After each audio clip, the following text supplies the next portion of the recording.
அன்பான Mars media நேயர்களே, உங்க அனைவருக்கும் என் அன்பான வணக்கம். வர்ற ஏப்ரல் மாசம் 2ஆம் தேதி நம்ம செவ்வாய் பகவான் ஒரு முக்கியமான மாற்றத்தை அடைய போறாரு. இதுவரைக்கும் கும்பராசியில சஞ்சாரம் செஞ்சிட்டு இருந்த செவ்வாய் இப்போ அங்கிருந்து கிளம்பி குருவோட வீடான மீன ராசிக்குள்ள நுழையிறாரு. இந்த கிரக மாற்றமானது எல்லா ராசிக்காரர்களுக்கும் ஏதோ ஒரு வகையில மாற்றத்தை கொண்டு வரும். பொதுவா செவ்வாய்னாலே வீரம், விவேகம், வேகம்னு சொல்லுவோம். அவர் இடமாற்றமாகும்போது நிச்சயமா பல திருப்பங்கள் ஏற்படும். இந்த பெயர்ச்சியால மீனராசிக்குள்ள போற செவ்வாய் அங்க ஏற்கனவே இருக்கிற கிரகங்களோட சேர்ந்து சில விசேஷமான பலன்களை தரப்போறாரு. செவ்வாய் பகவான் மீனத்துக்கு வர்றதுனால சில பேருக்கு தைரியம் கூடும், சிலருக்கு அலைச்சல்கள் அதிகமா இருக்கும். முக்கியமா நிலம் சம்பந்தப்பட்ட விஷயங்கள், சொத்து தகராறுகள்ல ஒரு தெளிவு பிறக்கிறதுக்கு இந்த காலம் உதவியா இருக்கும்னு சொல்லலாம். ஆனா அதே சமயம் கோபத்தை மட்டும் கொஞ்சம் கட்டுப்படுத்திக்கிறது ரொம்பவே நல்லது. ஏன்னா அவசரப்பட்டு எடுக்கிற முடிவுகள் சில நேரங்கள்ல நமக்கு பின்னடைவை ஏற்படுத்த வாய்ப்பிருக்கு. மீன ராசிங்கிறது ஒரு நீர் ராசி. அங்க நெருப்பு கிரகமான செவ்வாய் வர்றதுனால ஒரு விதமான கலவையான பலன்கள் தான் கிடைக்கும். இதனால மனசுல ஒரு விதமான பதற்றம் இருந்தாலும் குருவோட பார்வை அங்க இருக்கிறதுனால பெரிய பாதிப்புகள் எதுவும் வராதுன்னு நம்பலாம். தொழில் ரீதியா பாத்தீங்கன்னா ஒரு சிலருக்கு நல்ல லாபம் கிடைக்கிறதுக்கும் கைவிட்டு போன வாய்ப்புகள் மறுபடி வர்றதுக்கும் இது ஏதுவான காலம். உடல் ஆரோக்கியத்துல மட்டும் கொஞ்சம் அக்கறை காட்டுங்க. குறிப்பா உஷ்ணம் சம்பந்தமான உபாதைகள் வராம பாத்துக்கிறது ரொம்ப முக்கியம்.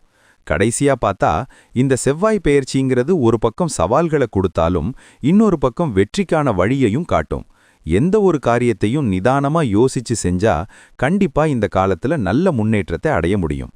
குலதெய்வ வழிபாடும் முடிஞ்சா செவ்வாய்க்கிழமை அன்னைக்கு முருகப்பெருமான வணங்குறதும் உங்களுக்கு இருக்கிற தடைகளை நீக்கும். இந்த பெயர்ச்சியால ஏற்படுற சாதக பாதகங்களை சரியா புரிஞ்சுகிட்டு நடந்துகிட்டா எல்லா ராசிக்காரர்களும் நிம்மதியா இருக்கலாம். அந்த வகையில ஒவ்வொரு ராசிக்கும் இந்த செவ்வாய் பெயர்ச்சி என்னென்ன பலன்களை தரப்போகுதுன்னு பாப்போம். அன்பான தனுசு ராசி நேயர்களே, உங்க ராசிக்கு இதுவரை 3ஆம் வீட்ல இருந்து தைரியத்தை கொடுத்த செவ்வாய் பகவான் இப்போ 2 ஏப்ரல் 2026 முதல் 4ஆம் வீடான சுகஸ்தானத்துக்கு வர்றாரு. மீன ராசிக்குள்ள நுழையிற செவ்வாய் உங்க ராசிக்கு 5 மற்றும் 12ஆம் இடத்துக்கு அதிபதிங்கிறதால இந்த பெயர்ச்சி கலவையான பலன்களைத்தான் தரும். நாளில் செவ்வாய் அமர்ந்தால் வீடு வாகன யோகம் கூடி வரும் அப்படின்னு ஒரு விதி இருக்கு.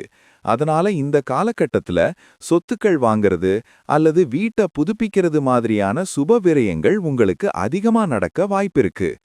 தொழில் மற்றும் வேலை விஷயத்துல இப்போ நீங்க கொஞ்சம் கூடுதல் உழைப்ப போட வேண்டியிருக்கும். வேலையில சில மாற்றங்கள் அல்லது இடமாற்றங்கள் ஏற்பட வாய்ப்பிருக்கு. ஆனா அந்த மாற்றம் உங்களுக்கு ஒரு நன்மையைத்தான் தரும். சொந்த தொழில் பண்ற தனுசு ராசி நேயர்களுக்கு ரியல் எஸ்டேட் மற்றும் விவசாயம் சார்ந்த தொழில்கள்ல நல்ல முன்னேற்றம் இருக்கும். மேலதிகாரிகள் கிட்ட பேசும்போது கொஞ்சம் நிதானத்தை கடைப்பிடிங்க. ஏன்னா உங்க பேச்சு சில நேரங்கள்ல அதிகார தோரணையா தெரியலாம். உங்களுடைய திறமையை நிரூபிக்க இது ஒரு நல்ல வாய்ப்பு. அதனால சின்ன சின்ன சவால்களை கண்டு பயப்படாம முன்னேறி போங்க. பொருளாதார ரீதியா பார்த்தா பணவரவு சீரா இருக்கும். ஆனா அதே சமயம் வீடு அல்லது வாகன பராமரிப்புக்காக கொஞ்சம் பெரிய தொகையை செலவு பண்ண வேண்டியிருக்கும். பழைய கடன்களை அடைக்க இது ஒரு நல்ல சந்தர்ப்பம். வசதியான வாழ்க்கை வாழணும்னு நினைச்சு ஆடம்பர பொருட்களுக்காக இப்போ நீங்க அதிகமா செலவு பண்ணுவீங்க. நிலம் அல்லது வீடு சம்பந்தப்பட்ட வில்லங்கங்கள் ஏதாவது இருந்தா அது இப்போ உங்களுக்கு சாதகமா முடியும். பணத்தை சேமிக்கிறத விட ஒரு சொத்தா மாத்துறதுக்கு இது ரொம்பவே உகந்த காலம். யாராவது வந்து கடன் கேட்டா உங்களுடைய பட்ஜெட்டை யோசிச்சுட்டு அப்புறமா பதில் சொல்லுங்க. குடும்ப வாழ்க்கையில தாயாரோட ஆரோக்கியத்துல கொஞ்சம் அக்கறை காட்டுங்க. அவங்க கூட சின்ன சின்ன கருத்து வேறுபாடுகள் வரலாம். அங்க மட்டும் கொஞ்சம் விட்டு கொடுத்து போறது உங்களுடைய மன அமைதிக்கு நல்லது. வீட்ல ஒரு அமைதியற்ற சூழல் இருக்கிற மாதிரி தோணும். ஆனா நீங்க பொறுமையா இருந்தா எல்லாத்தையும் சரி பண்ணிடலாம். கணவன் மனைவிக்குள்ள அந்யோன்யம் அதிகரிக்கும். ஒருத்தருக்கு ஒருத்தர் உறுதுணையா இருப்பீங்க. சொந்தக்காரங்க மத்தியில உங்க குடும்பத்துக்கு ஒரு நல்ல மதிப்பு இருக்கும். வீட்டை அழகுபடுத்துறதுக்காக புது பொருட்கள் வாங்குவீங்க. அது குடும்பத்துல ஒரு குதூகலத்தை உண்டாக்கும். ஆரோக்கியத்துல சின்ன சின்ன பாதிப்புகள், குறிப்பா செரிமான மண்டலம் அல்லது இதயம் சம்பந்தப்பட்ட அசௌகரியங்கள் வந்து போகலாம். அதிகப்படியான வேலைப்பழு காரணமா தூக்கம் கம்மியாகலாம். அதனால சரியான நேரத்துக்கு ஓய்வெடுத்துக்கோங்க. உஷ்ணமான உணவுகளை தவிர்த்துட்டு மோர் அல்லது இளநீர் மாதிரியான குளிர்ச்சியான ஆகாரங்களை எடுத்துக்கோங்க. வண்டி வாகனங்கள்ல போகும்போது ரொம்ப நிதானமா போங்க. ஏன்னா 4ஆம் இடத்து செவ்வாய் சில நேரங்கள்ல சின்ன சின்ன விபத்துகளை ஏற்படுத்தலாம். தியானம் அல்லது மூச்சு பயிற்சி செய்யறது உங்க மனசை ரொம்பவே ரிலாக்ஸா வச்சுக்கும்.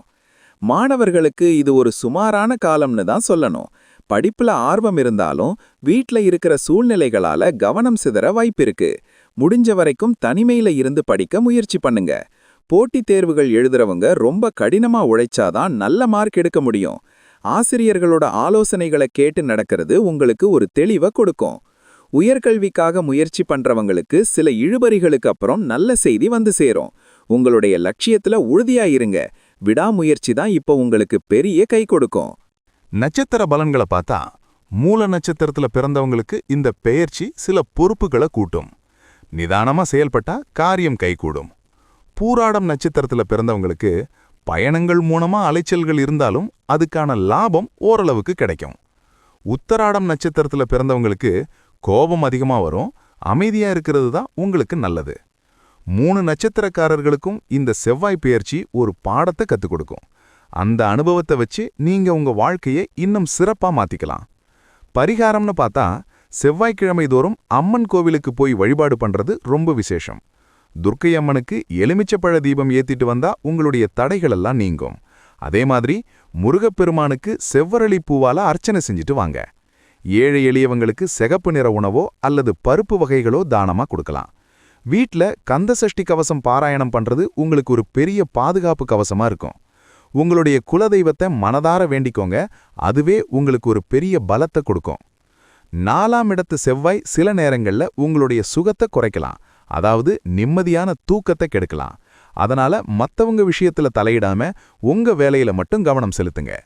புதுசா சொத்து வாங்குறப்போ எல்லா ஆவணங்களையும் சரியா சரி பார்த்துட்டு அப்புறமா கையெழுத்து போடுங்க. இந்த நேரத்துல நீங்க செய்யற தர்ம காரியங்கள் உங்களுக்கு ஒரு பெரிய பாதுகாப்பை தரும்.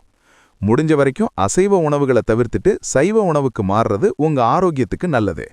உங்களோட திறமை மேல உங்களுக்கு எப்பவும் நம்பிக்கை இருக்கட்டும். மீன ராசிக்குள்ள நுழையிற செவ்வாய் உங்களுடைய சொத்து மதிப்பை உயர்த்த போறாரு. பழைய வீட்டை இடிச்சு புதுசா கட்டுறது அல்லது புது வீடு மாறுறது மாதிரியான விஷயங்கள் இப்ப நடக்கும். உறவினர்கள் தேடி வந்து உங்களுக்கு சில ஆலோசனைகளை தருவாங்க. அதுல இருக்கிற நல்லதை மட்டும் எடுத்துக்கோங்க. சட்ட ரீதியான சிக்கல்கள் ஏதாவது இருந்தா அதை இப்ப பேசி தீர்க்க முயற்சி பண்ணுங்க. சுபமான முடிவு கிடைக்கும். உங்களுடைய வார்த்தைகளுக்கு மத்தவங்க தப்பான அர்த்தம் கற்பிக்கலாம். அதனால பேச்சை குறைச்சிட்டு வேலையில கவனம் செலுத்துங்க. இந்த பெயர்ச்சி காலத்துல உங்களுடைய பிடிவாத குணத்தை மட்டும் கொஞ்சம் மூட்டை கட்டி வச்சிடுங்க. மத்தவங்க சொல்றதுல இருக்கிற நியாயத்தை ஏத்துக்க பழகுங்க. அலுவலகத்துல சக ஊழியர்களோட இணக்கமா போறது உங்களுடைய வேலை சுமையை குறைக்கும். தேவையில்லாத விவாதங்கள்ல இறங்காம உங்களுடைய முன்னேற்றத்துல மட்டும் கவனம் செலுத்துங்க. செவ்வாய் பகவான் உங்களுக்கு ஒரு போராட்ட குணத்தை கொடுப்பாரு. அதை உங்களுடைய வளர்ச்சிக்கு பயன்படுத்துங்க. விடாமுயற்சி விஸ்வரூப வெற்றிங்கிறத மட்டும் எப்பவும் மறக்காதீங்க. நிதானமா இருந்தா நீங்க தான் வெற்றியாளர். மொத்தத்துல தனுசு ராசி நேயர்களுக்கு இந்த செவ்வாய் பெயர்ச்சி ஒரு மாற்றத்தை கொடுக்க போகுது. ஆரம்பத்துல கொஞ்சம் அலைச்சல்கள் இருந்தாலும் முடிவுல உங்களுக்கு ஒரு நிரந்தரமான சொத்து அல்லது ஆதாயத்தை இது தேடித்தரும். முருகப்பெருமானோட அருணும் துர்க்கையம்மனோட ஆசையும் உங்களுக்கு எப்பவும் துணையா இருக்கும். வரப்போற ஏப்ரல் மாசத்துல இருந்து நீங்க ரொம்ப நிதானமா செயல்படணும். வாழ்த்துக்கள் நேயர்களே. உங்களுடைய மன உறுதி உங்களை எப்பவும் காப்பாத்தும். இதே போன்று மீண்டும் ஒரு பதிவில் சந்திப்போம். நன்றி, வணக்கம். இந்த சேனல் உங்களுக்கு பிடிச்சிருந்தா மறக்காம சப்ஸ்கிரைப் பண்ணுங்க, ஷேர் பண்ணுங்க, லைக் பண்ணுங்க, கமெண்ட் பண்ணுங்க.